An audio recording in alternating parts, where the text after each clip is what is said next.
I'm Plastician. And I'm Jammz. And we are backstage at Ceremony Festival with the Fact Crew. Yo, this is London living, straight out the East End family. I'm so London with it, in the gulliest part of East London, chilling with my guns and something London. I think the first tunes of yours that I heard was stuff that like Tom Lee sent through for Local Action, and you actually hit me up as well. Yeah, I did. I hit you up because that was that debate one day on Twitter, wasn't there? Like where everyone was talking about emcees on the left field stuff, and I was like, hi, like I'm here. I've got some stuff, yeah. When you sent through the bits, I knew definitely of like I didn't even know you made beats though. When you sent me through bits as well with the beats, I was like, oh, you're making these beats too. So that was like my introduction more to you as an artist, as opposed to like I knew your name. I was seeing your name pop up on my thing.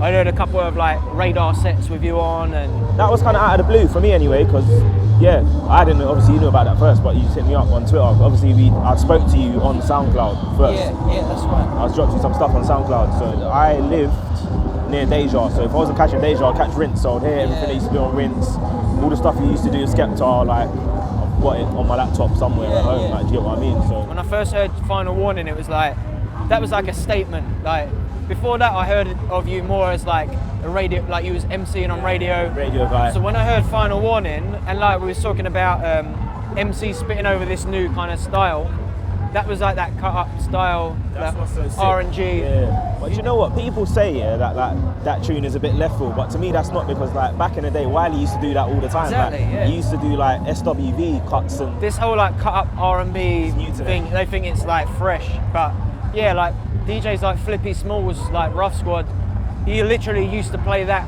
all the time. You've done so much work, bro. There's probably a couple that I don't know the name of, but if I had to name a couple, Algorithm. That's one of my favourites. That's definitely your favourite. Like, that was the first tune where I really like. That was around the time I was learning how to use synths, because before that I was just everything was samples. And Aquarhythm was the first tune that I actually played chords on at a point in the track. I was at college at the time, so I was learning how to use VSTs and learning how to compose. Like, I'm not musically trained, so in my head I'm like, I want it to sound like that. It's all trial and error, but that track was like the first time that I played, like actually like managed to play chords that were in tune and like worked good. I talk to people about what they know about grime, especially like the younger generation. It's so mad to me that like they haven't heard things like Ice Rink. Those tunes are completely new to them. Yeah. So like we're hearing it and it sounds old. It's like they've never heard anything like it before. I was in America like 2 years ago, and I played a gig in Vegas, and the guy who was playing booked me. He was also a producer, but he was making more of that kind of like LA beat scene kind of vibe. But he was hearing those Ice Rink samples in a lot of people's productions that were popping up around SoundCloud. And he was like, he goes, I know that's a grime thing, but he's like, what song is it from? But he had tracks on his SoundCloud with Ice Rink samples all over it. He didn't know what he was sampling. I was like, that's this tune. And he was like, so this whole song is just those samples. I was like, yeah. And that's where they've popped up in everyone's production. Things I hate about London, like even just getting here today, I thought TFL. I'll give myself a nice hour to get here. Arsenal were at home today, and it's getting on the tube on a Saturday, what I thought was going to be a nice easy Saturday afternoon. Not easy at all. There's like, you're like that at Victoria Station trying to like squeeze your way through. That's probably my least favourite part of London as well, to be fair, like transport. Like I don't hate driving. I never drive in London though. We're lucky because it could be a lot worse on the tubes, but driving is just pointless. Like I find a lot of the time, even like when I go to work, like I just walk. A lot of people I notice in London as well, that they're just so absent.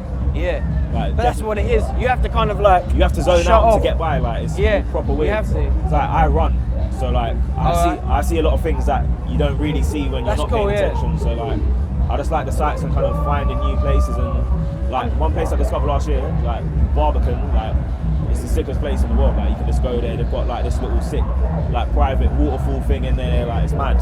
The thing I love about London is you can go to any city and you're a little bit knowledgeable about other people's cultures before you've arrived there, because you probably know someone, you've grown up with someone who comes from there, or you've met someone already. The one girl crying and singing D double.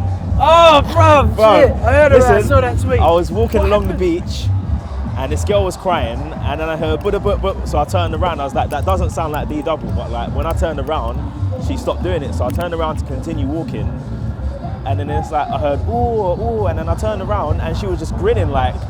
And then she continued crying. I think she was having a mad come down of something. Like I think she was trying to find D double and singing his lyrics, but like couldn't find them at all. So when I turned around and just walked off, and then I heard lyrics, but I was like, oh my God, like Big Chill 2010, sitting on the hill in a hammock, no word of a lie, this guy rolls down the hill on his side, beatboxing, stops next to me and asked me, have you seen Tupac? I said, no, ain't seen him. He's like, all right, cool, safe, continues beatboxing, rolls down the hill, but I think the weirdest thing I ever saw was when I was quite young. I was booked in to play at this festival in France with all the guys from Rephlex when I was doing the Grime album thing with them, and there's this couple at the front, and I'm like, that looks a bit weird. I was like, his trousers on the floor, and he had this Parker jacket on, and he's just lipsing his missus like in the middle of the dance. Man. But his trousers are down on the floor. And I'm like, that guy's trousers are falling down. Everyone's sort of dancing, it's starting to get busy, and people are noticing that this guy and this girl are trying to have sex in the middle of the dance hall. But it weren't busy enough. People could see what they were doing. And a circle kind of emerged around them where people were standing back, and everyone had the camera phones out, but it was early camera phones, so it was like didn't notice, bad quality. They didn't notice. It took them about 5 minutes before they sort of turned around and were like, oh shit. Everyone's looking, and he was like, and they like just ducked out. And I was just standing there, and then everyone was like clapping them as they like fucked up. Consistency definitely pays off, just not ever being disheartened. That's probably the best thing I'd say. Like, even just speaking to Flow down now, is like, don't stop. Even when you get the momentum, there's never really a point where you can actually think, I can chill out for a bit. You can't. Like, even with yourself, like listening to your thing with Elijah on the Butters podcast, like, I think being relevant, you always have to be relevant. As much as like you have to be true to yourself, you have to find that balance where it's like, this is what I want to do, but I know that this is what people are into at the minute. You just have to find that balance, and I think that's the best advice I was ever given, was just like, you have to know your limits. What are you prepared? What do you want to do? What are you doing this for? Or what you're not prepared to do as well. I think it was for a while, maybe like 3 years ago, when I decided I didn't want to play like that really hard dubstep stuff.